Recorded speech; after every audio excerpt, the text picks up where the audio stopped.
Selamat pagi, saudara-saudara, shalom bagi kita sekalian.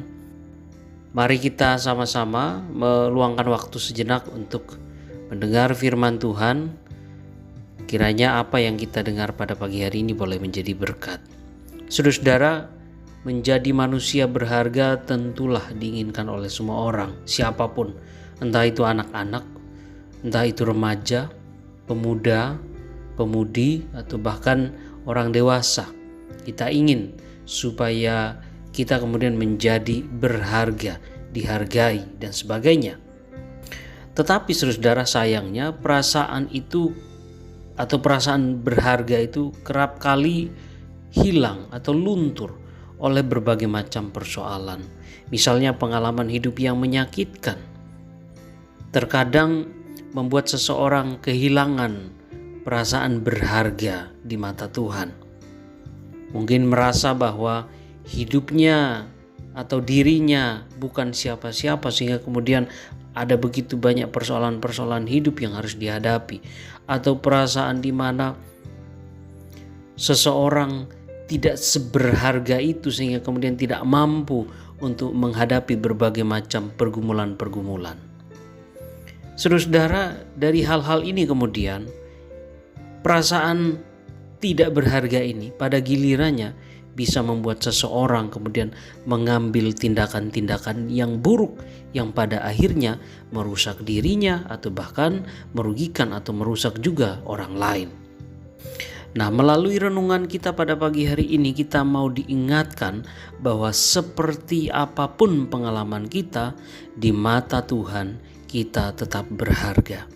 Yesaya pasal 49 ayat 14, 15 dan 16. Demikian firman Tuhan. Sion berkata, Tuhan telah meninggalkan aku dan Tuhanku telah melupakan aku. Dapatkah seorang perempuan melupakan bayinya dan tidak menyayangi anak dari kandungannya? Kalaupun dia melupakanya, aku tidak akan melupakan engkau. Lihat, aku telah melukiskan engkau di telapak tanganku. Tembok-tembokmu senantiasa di pelupuk mataku. Demikian firman Tuhan. Saudara-saudara, Yesaya 49 ini ditulis ketika umat Israel berada dalam pembuangan. Pembuangan itu berarti diambil dari kehidupannya dan kemudian menjadi budak di negeri asing. Dan hidup sebagai bangsa yang terjajah itu agaknya sudah menjadi sebuah langganan bagi orang Israel jikalau kita mengikuti kisah-kisah yang ada di dalam Alkitab, khususnya di dalam Perjanjian Lama. Sebagai sebuah kerajaan atau sebuah negara yang kecil, Israel menjadi perebutan berbagai bangsa besar di sekitarnya, misalnya bangsa Persia, bangsa Mesir, bangsa Syria, atau bahkan juga Roma. Saudara-saudara, kegetiran dan kemarahan sebagai bangsa yang terjajah terungkap dalam Mazmur 139 misalnya, yang berbunyi, di tepi sungai-sungai Babel, di sanalah kita duduk sambil menangis apabila kita mengingat Sion. Pada pohon-pohon gandarusa di tempat itu kita menggantungkan kecapi kita. Sebab di sanalah orang-orang yang menyiksa kita meminta kepada kita memperdengarkan nyanyian indah. Bagaimanakah kita menyanyikan nyanyian Tuhan di negeri asing?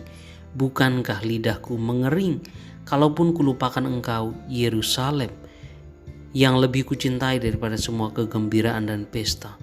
Hai putri Babel yang suka melakukan kekerasan, berbahagialah orang yang membalas kepadamu perbuatan-perbuatan yang kau lakukan pada kami. Berbahagialah orang yang menangkap dan memecahkan anak-anakmu pada bukit batu. Nah, saudara, itu adalah penggalan dari Mazmur 139 yang mengungkapkan betapa kegetiran dan juga keputusasaan yang dialami oleh orang Israel ketika mereka terjajah. Jadi saudara, kita sekali lagi bisa melihat di sini bahwa situasinya teramat sulit bagi orang atau bagi bangsa yang dijajah. Nah, kita kembali kepada renungan kita atau bacaan kita di dalam teks Yesaya bahwa ungkapan kepedihan yang dialami oleh orang Israel atau Yesaya dinyatakan di dalam ayat yang ke-14 tadi, bahwa Tuhan telah meninggalkan aku dan Tuhanku telah melupakan aku.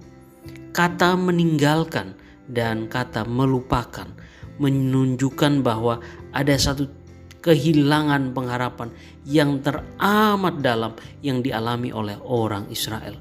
Sehingga kemudian mereka berpikir bahwa Tuhan tidak peduli lagi kepada mereka. Mereka merasa tidak berharga di mata Tuhan. Pertanyaannya adalah, apakah benar demikian perasaan itu? Bahwa benarkah perasaan tidak berharga itu adalah sesuatu yang benar-benar bisa diterima misalnya? Bagi Nabi Yesaya, saudara, perasaan itu tidak benar. Tidak benar kalau Tuhan tidak lagi mengasihi umatnya. Yesaya menggambarkan Tuhan itu seperti seorang ibu yang tidak mungkin melupakan bayinya. Tuhan melebihi kasih sayang dari seorang ibu. Karena itu Tuhan menjanjikan pembebasan buat mereka. Tuhan bersabda, pada waktu aku berkenan, aku akan menjawab engkau, dan pada hari aku menyelamatkan, aku akan menolong engkau. Yesaya 49 ayat 9. Itu berarti jika umat Israel masih berada dalam pembuangan, itu karena Tuhan belum berkenan. Kapan Tuhan berkenan? Selanjutnya Yesaya menuliskan di dalam pasal 50 ayat 7, tetapi Tuhan Allah menolong aku, sebab itu aku tidak mendapat noda. Jadi persoalannya menjadi jelas, umat Israel telah bernoda. Jadi bagi Yesaya, derita itu adalah cara dari Tuhan untuk kembali membuat umatnya menjadi umat yang setia. Dan pembuangan berarti sebuah pendidikan. Justru melalui itu terlihat bahwa umat Israel berharga di mata Tuhan.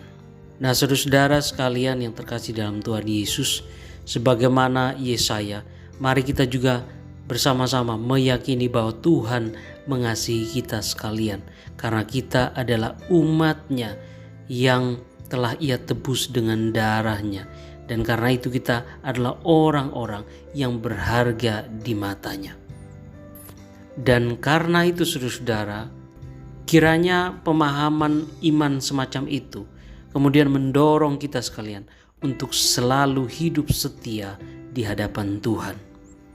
Selanjutnya saudara-saudara, pemahaman itu juga kemudian bisa membuat kita merasa diri berharga di mata Tuhan, yang pada gilirannya membuat kita untuk kemudian juga mampu menghargai orang lain.